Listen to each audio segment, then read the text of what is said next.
Hey guys, I'm back. Welcome to part 2 of what is shadow work. And it is what shadow work is for me. So yeah, I hope that you got the first video down. I'm going to ease into the second part of this video. I just had a drink and, got organized.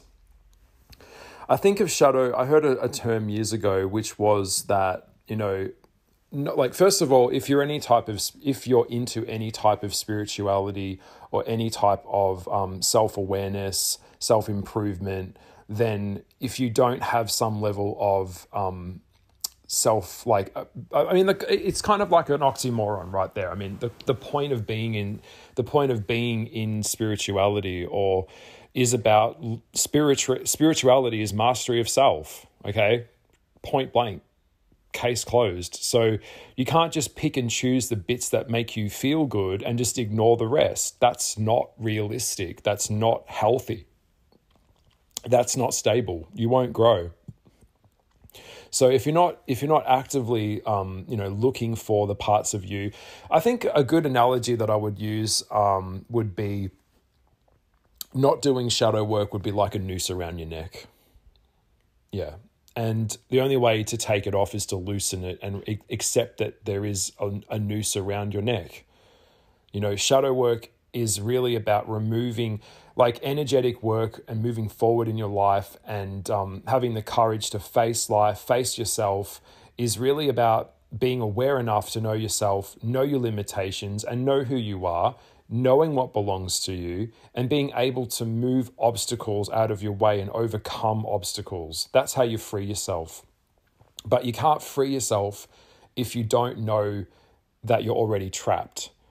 And so for people that have no sense of self-concept, which a lot of, to be quite fair, I'm going to be so honest with you, I think that's most people, is that they don't know who they are. They've never checked in with their own internal guidance system. They've just followed what they were told to follow. Like I said in my last video, a lot of people don't want to do critical thinking. They don't know how to think for themselves and they don't want to think.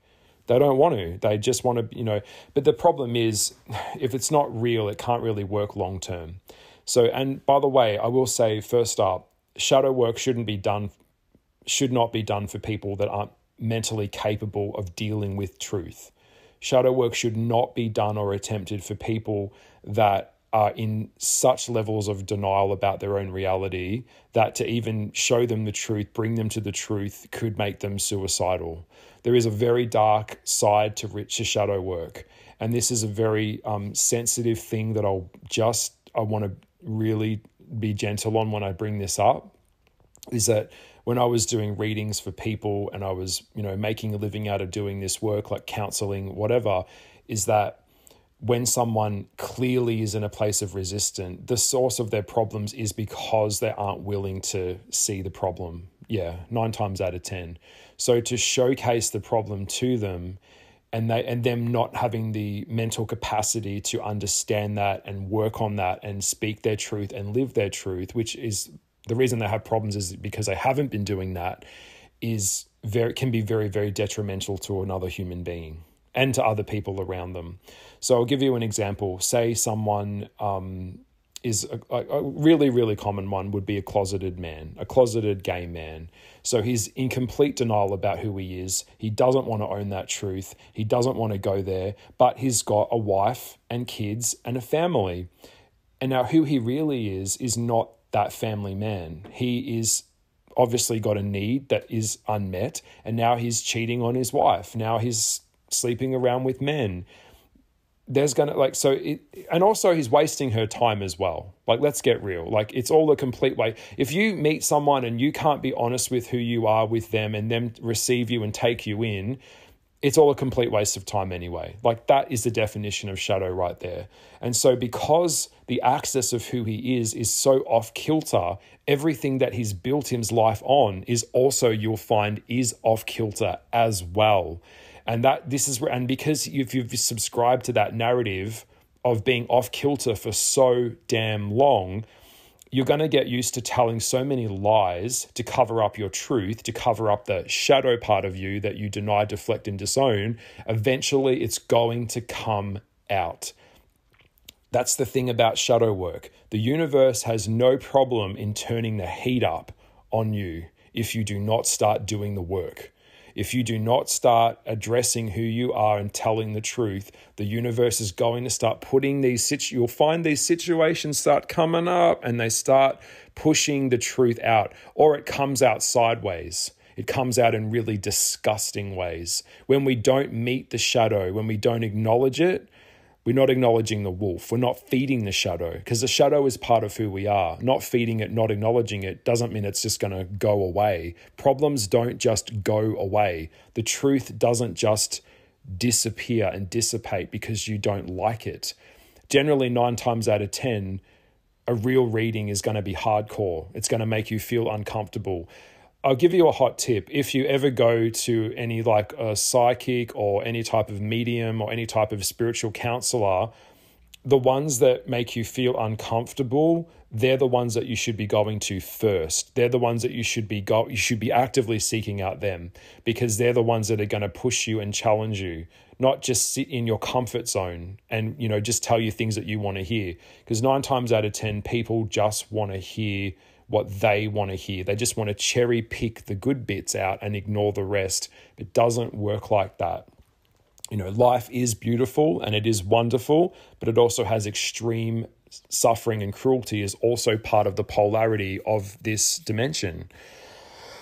So I hope that made sense. I really hope that you got that. So yeah, lying to yourself, any type of lie that you carry within yourself will become a noose that will become tighter around your neck. It's not going to go away.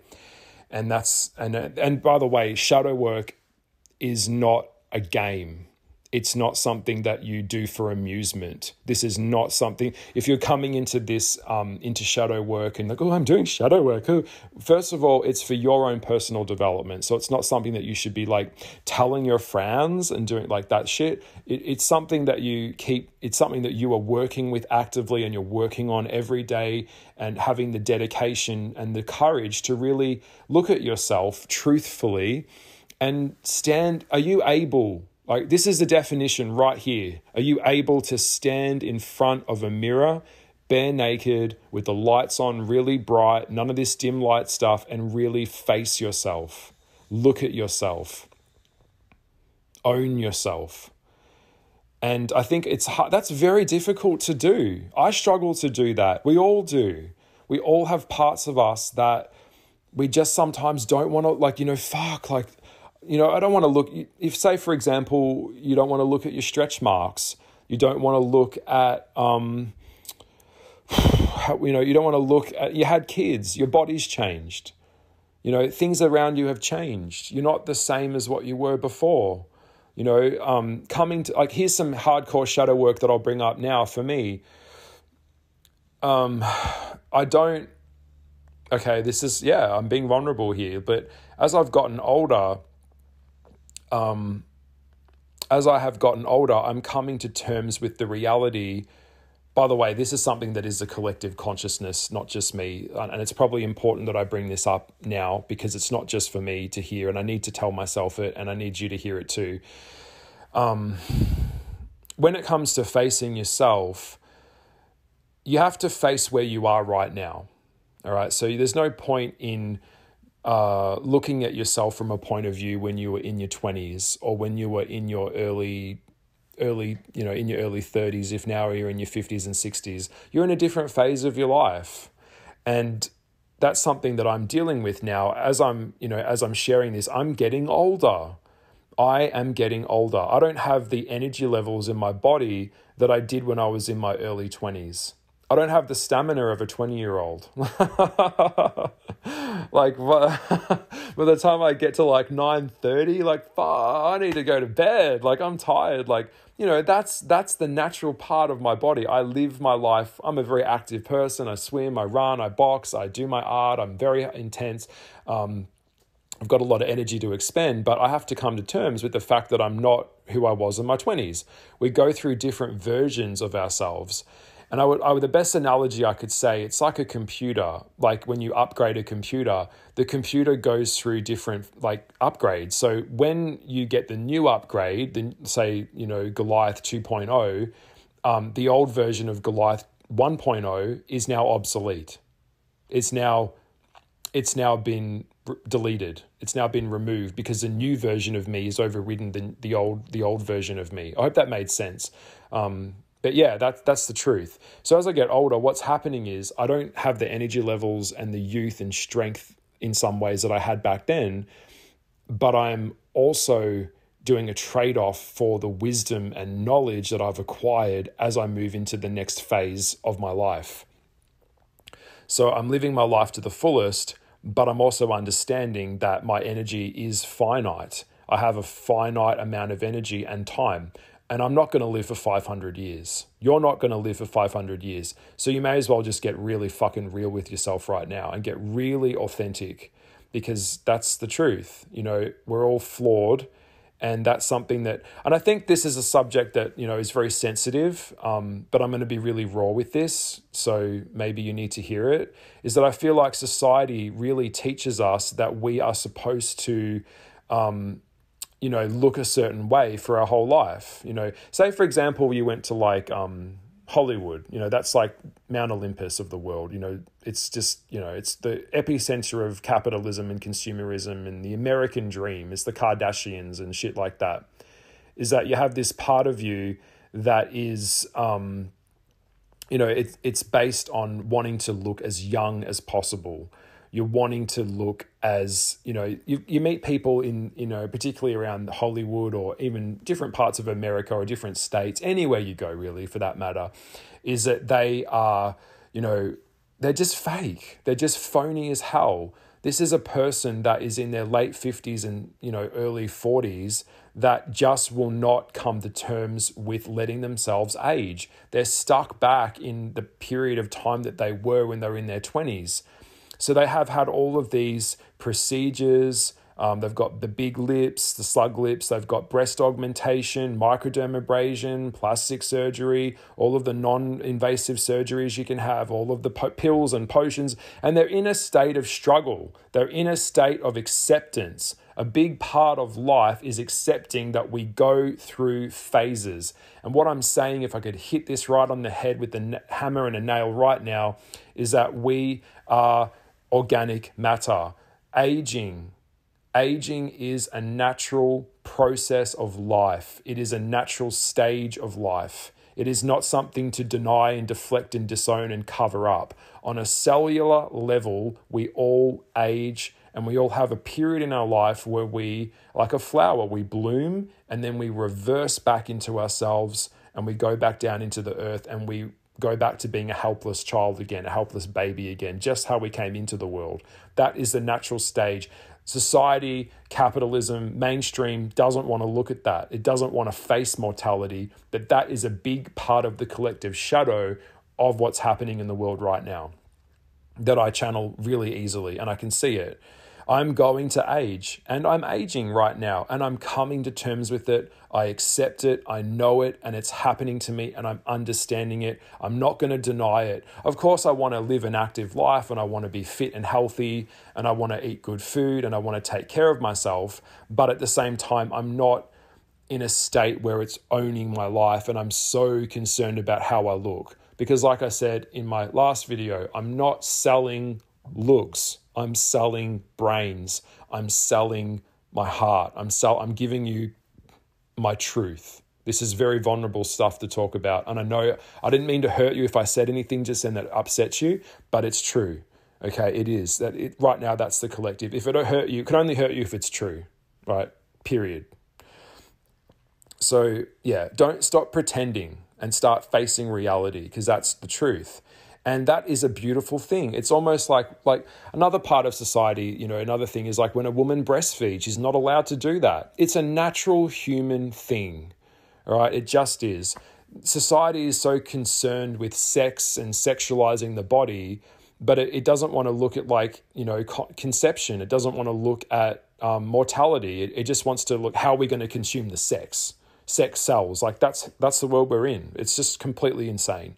So I'm aging gracefully. And yeah, I'm coming to terms. Part of my shadow work is that I I've done things or have not done things that I should have done that I didn't do. And I'm owning that and I accept that in myself. I have things that I, wish, life is too short for regret, to be fair, but also beating myself up to a pulp about it isn't going to make it any better either. So, that's kind of the truth. So you've got to really be prepared to know yourself and really be willing to face yourself, look at yourself and love yourself. You've got to come to a point of self-love. Now, one thing with shadow work, it's one thing to acknowledge something, but if you don't know how to love yourself, it's so ridiculous to tell someone to love themselves if they don't know how to do that. Okay, so it's something that you have to teach yourself. It's something you have to catch yourself on and work on and be kind and gentle to yourself, and that's how you make change. It's small increments of effort over periods of time create that change. But you've got to be willing to, A, want to change, and B, really accept what is changeable, like what is realistic. I'm getting lines over my face and I'm getting older and stuff. And that's fine. It's happening to me. I understand that. That's a big part of the shadow, the collective shadow right now. So I hope that really resonated with you, because it did for me. And it's true. But yeah, certain types of people and certain cultures, like, for example, gay men, they tend to be in complete resistance to that. They've got that, they want to create a bubble around reality and then distort reality around themselves. So they live in that puppy brain. They're always distracting. They're always moving. They're always running. They're always partying, but they're not sitting still and facing themselves and really looking at what's real. Okay. So that's a big thing that I've noticed as well. Yeah. So I hope that is good. I'm just thinking about, I'm just having a bit of a moment. Just give me a sec. I'm thinking about what I really want to address here, and what do you need to hear? Why am I here to make this, this video on shadow work? Because I don't, and also as well, I'll give you a good one. The other day, it was a couple of weeks ago, I was watching a movie. It's a TV series that came out a while ago. I'll just have a sip of the tea. Sorry, one sec. It's a really great show that was filmed in New Zealand, in beautiful New Zealand, and it's called Top of the Lake. And it had a character who was like a spiritual kind of guru figure in the show. And she didn't have a lot, in the show. She didn't star a lot in the show, but basically her character was called, I think her name was GJ. And GJ, I love that name. And GJ, she said something that really got me deeply in the heart. It was like a spear. It got me straight in the soul. It was like, oh my God, that's so hard to hear. And so true to hear. She said she believes that only through the breaking down of the disillusionment can the truth present itself. And generally when love is not returned, it either turns to hatred or apathy. And I think there's some truth in that. So yeah, really interesting point that she made in that. And it was like, how shadow work is that? How shadow work is that? That's so true. And there's just so much, you could unpack, because everyone's shadow is different. Everyone has their vices. Everyone has their struggles. Are you living in the past? Are you still living in a world that no longer exists? Are you in resistance to truth? Are you in resistance to self-improvement? Are you in resistance to standing up for yourself? Are you in resistance of resistance? That's the thing.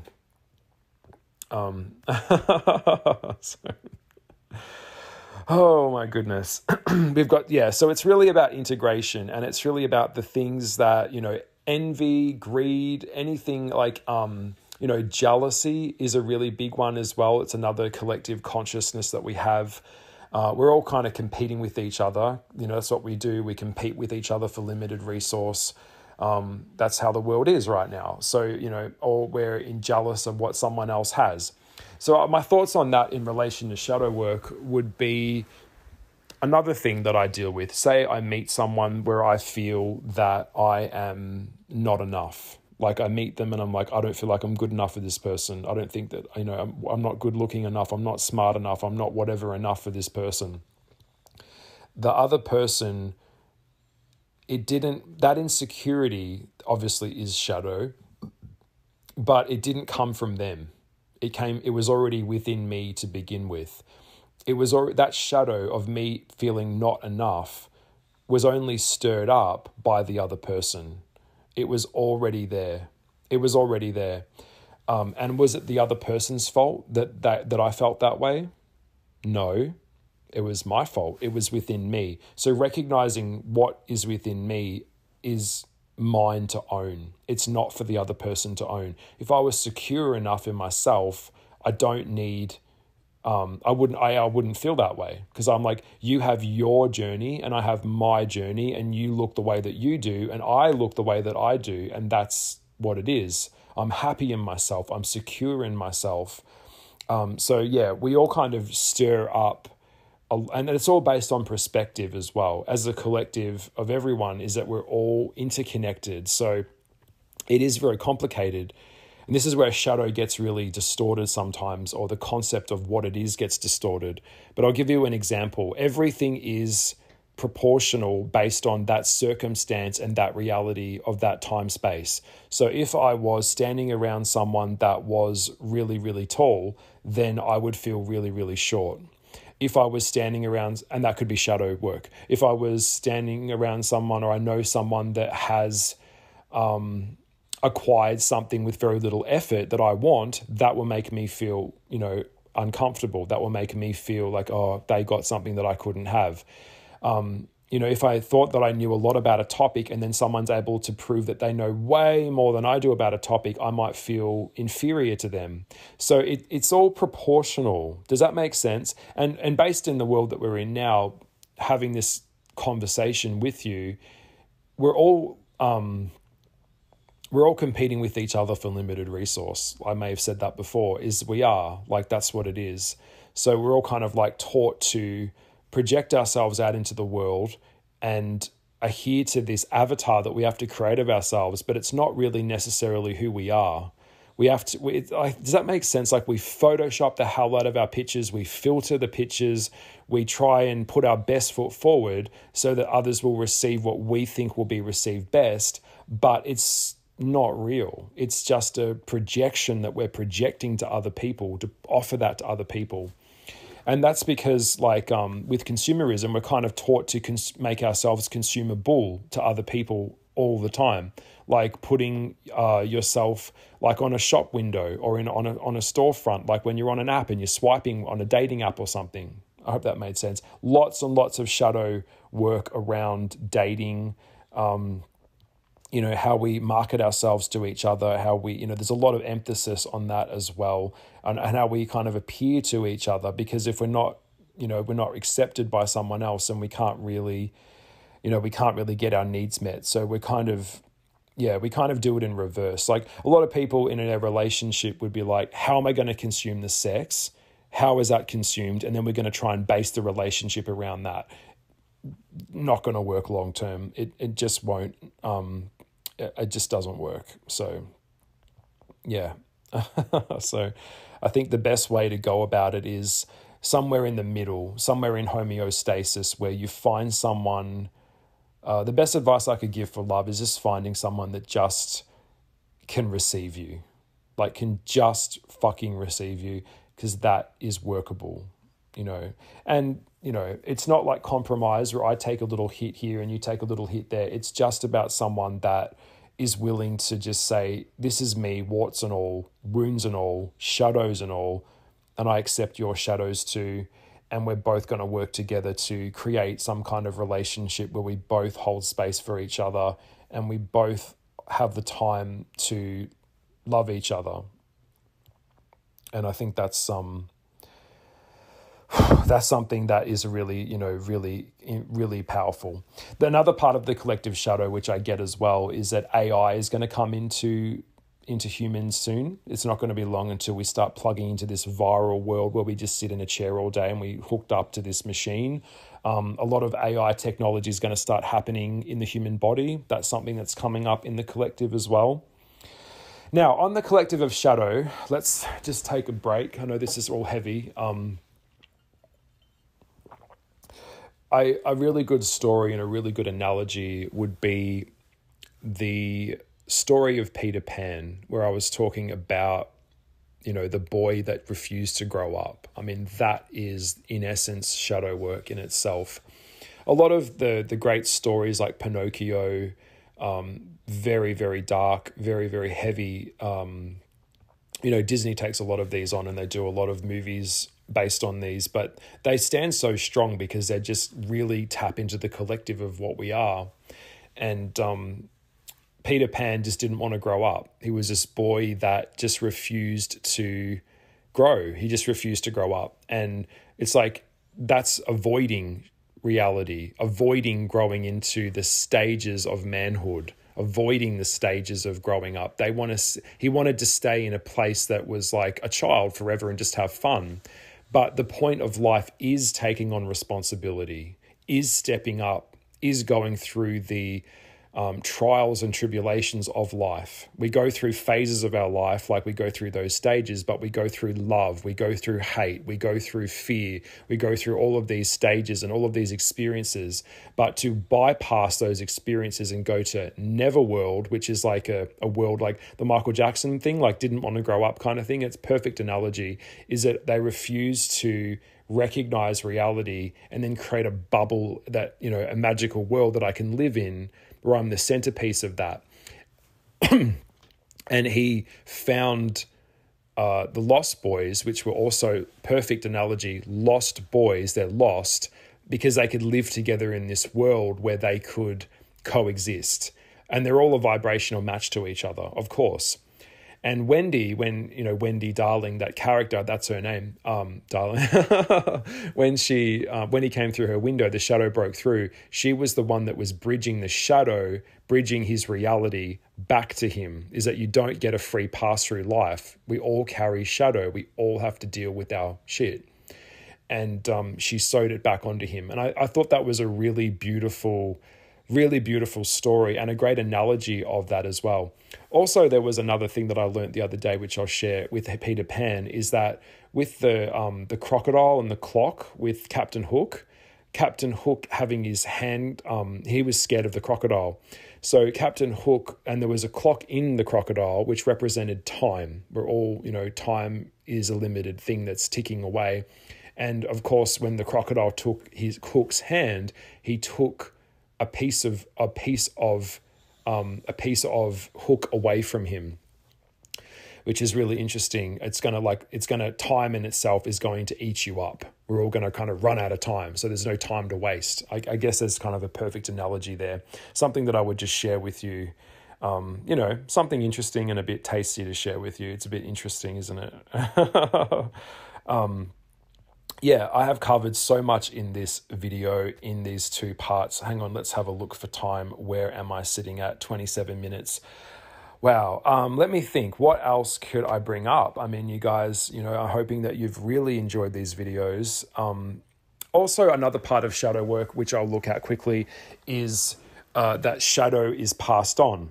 So the sins of the father are the sins of the son. And I think there's a little bit of truth in that analogy or metaphor in a way. It's psychologically, we pass down our skill sets and our coping mechanisms in our how we teach our kids. So that's why with my kids book series, looking at the dark side of, violent behavior, is that it's a learnt behavior. It is a learnt behavior. A lot of human behavior is. So, being aggressive, being violent, taking out your pain and shadow on someone else only creates and perpetuates a cycle of more pain. And living in Australia, 1 in 5 relationships in Australia is domestically violent, which is just like off the chart. But what I'm saying is, it's a learnt behavior. So you've got to break the cycle, recognize the cycle, and break the cycle, and smash your fist through it. You've got to step on it, break it, crush it, get rid of it, and know that that is not the way to go. That is not the way to go. When you see something wrong, speak up. You've got to speak your truth. around you, at school, in the workplace, wherever it is, you've got to be willing to tell the truth. And that's important. So yeah, in terms of shadow and energetic shadow, it can work as well. This is something that I've been looking at and understand. Say, for example, my great-grandmother, she would have had a couple of babies and was probably pregnant with another bun in the oven. And her husband may have gone off to war at that time, and highly likely that he may not have come back. It could have been First World War, Second World War, whatever, is that he may not return. So what is going to happen here is that she's going to be in a state of stress. She's going to be in a state of angst. She's going to be in a state of panic and worry. Now, think about what happens on a genetic level in the baby when the chemicals in her body go into the baby. Then her baby's born, and that baby becomes a woman, she has a baby, and then that is passed down and so on and so forth. And it kind of has a ripple effect. So that's why ancestry is so important, to understand where you came from, to find out where you're going, because past and present are also connected, as is the shadow of those two paradigms. And understanding, one of the things that I've learning about prescience consciousness is that past, present, and future are like in a soup. They're all connected, and they're all like going around in a circle kind of thing. So it's really interesting. I have a bit of Viking in my blood, and I have that fiery temper. I do. And I can see that. I've got that Aries energy. I have that in me as well. Also, I'm a convict. I'm Australian. If you can hear it in my voice, I'm from Australia. So a lot of colonies came from England and Europe and parts of Ireland, wherever they came from. Scotland, if you're Scottish, you came down to what we call Van Diemen's Land, or you came to Botany Bay in Sydney, and you were a prisoner. Maybe you stole a bit of bread, or you stole someone's jewelry, or you stole something, or, so you were put in prison, and you were sentenced to punishment. Of course, that's going to have an effect on how you raise your kids, or how your future generations were raised. Everything's passed down. So ancestry is also something that has elements of shadow that we also can recognize and develop. And yeah, it's part of the shadow. Oh my God. Anyway, I think I have rabbited on long enough. I could go on and on and on, but I think we'll leave it here. I have had a really good time talking about what is shadow work. I know there's more to unpack. I could go on. Even as I speak, there's more rabbit holes that I could go down in this chat. But I feel like I've really hit the nail on the head. I feel that I have from my heart, this is shadow work. Parts of me every day, I live with this. I don't deny it. I don't deflect it. I don't want to look away. I go into it. And and rather, I'll give you an example. I went swimming this morning. I go swimming most mornings, and I do lap swimming in this outdoor pool. And it is hard to get up and go down there in the morning, and there's not many people there. And this morning I got down there, and there's someone that was younger than me, taller than me, that was, reminded me of where I was back when I was at that age. And I was like, oh, wow, they're really good. They're really fast, beautiful stroke, really, move well through the water. And being a swimmer, as I was back then competitively, a lot of my shadow came around swimming. Why did I get into swimming? Well, because I have a twin brother. He was getting a lot of more, he's the favorite. Yep. So coming to terms with that, and I have no gripes about it. I'm okay with it because I've integrated it. Is that, maybe my family loved him more than me. And so I wanted to, I had to compensate. So I had to be the swimmer. I had to be famous. I had to be something more than what I was if I wasn't enough. That's shadow work right there. Bang, shadow work. And then coming to terms with that. So I went down swimming road, and I, did all the training, and I went to all the competitions, and it was a big chunk of my life. And I didn't go as far as I wanted to go. And also genetically, I wasn't tall enough. I'm just under 6 feet, but I was kind of waiting for a growth spurt that just never happened. So I was at like the end of my swimming career, I guess I could say. I was like 16, 17, 18, and I was up against men that were, or boys that were way more advanced than me on a physiological level, and coming to terms with the limitations of what my body could do in a pool. I didn't move the way that they did because I didn't have the genetic code that they did. So yeah, that's true. That's shadow. Like, that hurts. It's very unsettling, and it's very hard to talk about that, but it's true. And so working with what I have, maybe it wasn't my gift, wasn't swimming as such. Maybe it was because I had to learn about myself. I had to learn about, training and swimming in a swimming squad will teach you so much about yourself, learning with people, growing with people, training, getting along with people you don't get along with, like how to, a lot of these things happen for a reason. And although I couldn't see them at the time, a lot of my swimming was very, very, very painful time in my life. And seeing that reflected back at me as I'm an older man I see it now, and it is shadow for me. And I do, oh wow, I've got to work through that. But I do what I've just been talking about. I be gentle with it. I sit with it. I look at it. I dissect it, and I move through it. And I do what I can from where I am with what I have. So, I had a girlfriend. We were at a food court a couple of weeks ago, and she was looking around and she saw this girl with really long legs. And she looked at me and went, like, I really wish that I had those legs. And I was like, Natalie, shut up. For all you know, she's probably looking at you wishing she had your face, your pretty face. You don't, there's no use in punishing yourself over something that you can't change. That girl with long legs could be a total nasty, horrible bitch. Okay, so think about that. Work with what you have.